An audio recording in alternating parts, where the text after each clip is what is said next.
الحمد لله نحمده ونستعينه ونستغفره ونؤمن به ونتوكل عليه ونعوذ بالله من شرور أنفسنا ومن سيئات أعمالنا.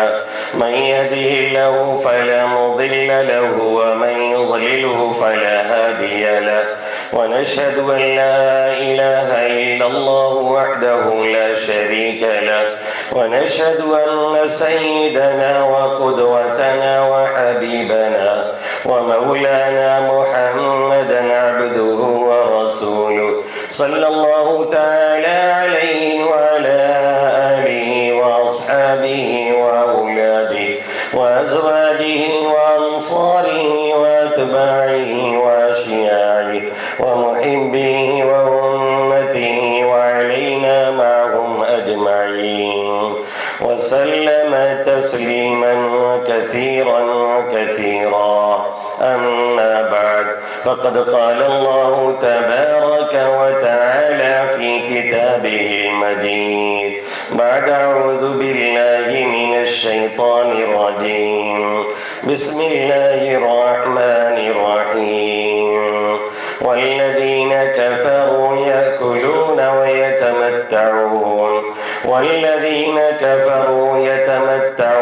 ويأكلون كما تأكل الأنعام والنار مثوى لهم. وقال تبارك وتعالى بل تؤثرون الحياة الدنيا والآخرة خير وأبقى. وعن عبد الله بن عمر رضي الله تعالى عنهما قال النبي صلى الله تعالى عليه وسلم إن هذه القلوب تصدأ كما يصدأ الحديد إذا أصابه الماء. قيل يا رسول الله صلى الله عليه وسلم وما جلاؤها؟